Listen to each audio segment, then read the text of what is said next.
And I never really imagined that I would eventually move into sculptural work. And in the public domain, there is opportunity for using sculptural language as a means of creating things in public space.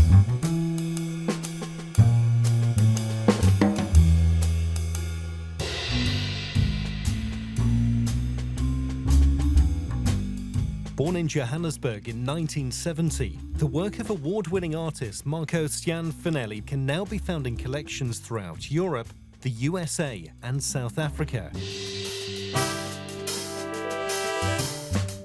With 7 solo shows since graduating from the University of the Witwatersrand, his work continually asks questions about the role and purpose of art today.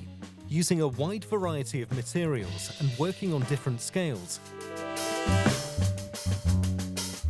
his work highlights the interrelatedness of all human activity and experience, often taking his projects into the public realm and embracing architecture and the communal space. He is a member of the design team behind South Africa's Freedom Park and creator of Capture, a stunning 31-foot-tall portrait sculpture commemorating the 50th anniversary of Nelson Mandela's arrest. We caught up with Marco in his native Johannesburg to explore an engagement between human and material. There were some big moments in my life. I think at the time, which was the mid-1980s, South Africa was going through a lot of turmoil. And then going to university and starting to have an intellectual engagement with art within this backdrop of a move from revolution transition into a new young democracy.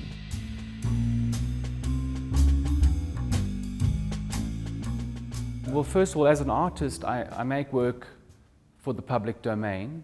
And in the public work, I feel a sense of responsibility when I do that work, or a pressure that you want to, that it's a responsibility and an honor when you put something into public space, when people have invested in it, and I take that quite seriously. What is this environment that we are engaging with now? What is it about? What is its history?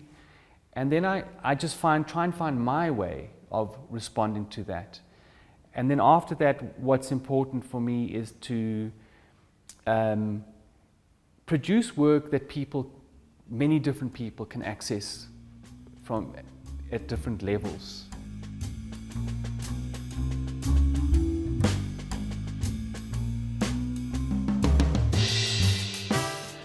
The inspiration for that work happened because that project was an invitation to artists to propose an idea for that site in Johannesburg outside the Magistrates Court, and across the road is Chancellor House, which is now a kind of a museum, but it has strong historical significance because that's where Mandela and Tambo practiced law.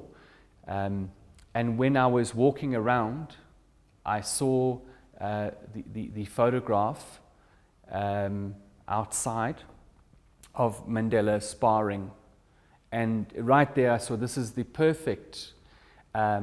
This image is the perfect metaphor for this site, for many different reasons, and that's how that work came about. And then it simply becomes, how do you translate that idea into a sculptural work?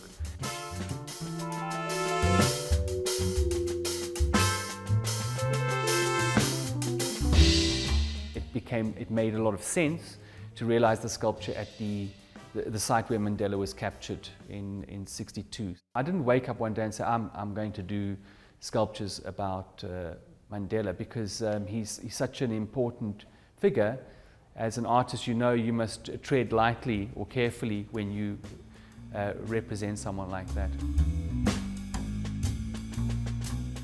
Always is valuable is the unexpected responses you get from people, no matter who they are. And release the sculpture at the capture site has been the most incredible, because it seems to have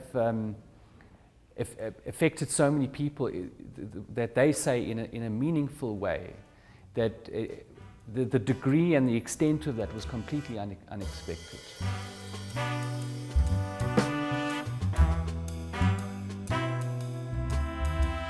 I like making large works because they are captivating, they're inspiring. The Mind's Vine is one of my favorite sculptures because of its complexity.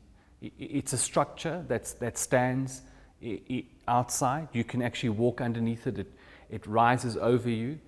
And it is also full of information, of text, which is not just about wine. And so it's a sculpture that you can look at that is quite dynamic, but you can also read it.